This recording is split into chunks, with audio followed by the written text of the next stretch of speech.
Welcome to The Gavel, your weekly Denver City Council wrap-up. Here's what happened this week. On Monday, March 6th, the Budget and Policy Committee heard a presentation from a diverse panel of experts on the electrification of new homes built in Denver. The presentation explored cost, incentives, a timeline, and the impact of emissions, among other questions. Council heard successful stories from other towns and cities that have implemented a similar plan, including Crested Butte, which passed all electric building codes.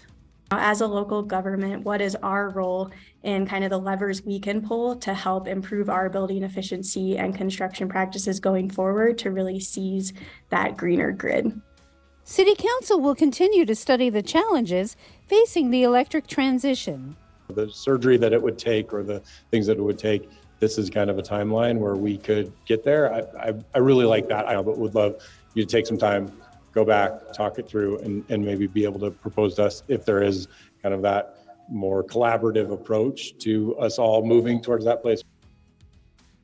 On Tuesday, March 7th, Denver Arts and Venues presented a plan for the Loretto Heights Theater Campus renovation plan to the Land Use, Transportation, and Infrastructure Committee. Arts and Venues will ultimately be bringing forward the theater, the library, and the garage as part of its portfolio, as well as the plaza open space that is in front of the library and the theater. The request is for $9.2 million through March of 2026. The plan will help to increase cultural equity and access in the Southwest Denver neighborhoods, shifting the focus from downtown. I don't believe that I can adequately express how much this project means to my community. And I can't help but believe that there are a lot of boys and girls in Southwest Denver and in the environs for whom performing arts will be a life-changing experience. On Wednesday, March 8th, the Safety, Housing, Education, and Homelessness Committee sent to the full council a grant agreement with the Center for Disease Control and Prevention for $8.5 million. The grant will help to build a more diverse workforce, community engagement, and emergency preparedness. The Denver Department of Public Health and Environment will partner with the CDC, Denver Health, and other community-based organizations to improve health outcomes and equity.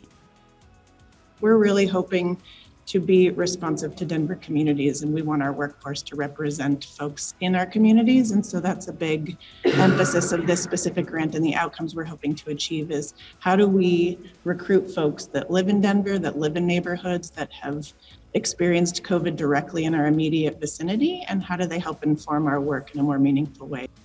Also this week, City Council passed a design overlay to allow for older mobile homes to be replaced with newer units in Denver's 5 remaining mobile home parks in Districts 3, 7, and 9.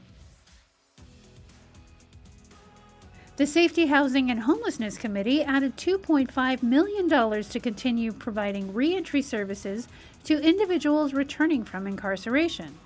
The resolution will move on to the full City Council. The Finance and Governance Committee sent to the full City Council an amended service plan for the DeNargo Market Metro District numbers 1 through 3 in Council District 9. The changes will help pay for more public infrastructure investments and park-related improvements. Want more info on City Council, including weekly schedules and agendas? Join the Denver City Council mailing list by texting CC Schedule to 22828 or visit denvergov.org/citycouncil. Denver City Council meets every Monday at 3:30 at the City and County Building Council Chambers, or tune in live on Denver 8 or Zoom. Be sure to follow us on Twitter, Facebook, and YouTube for Denver news, events, and information.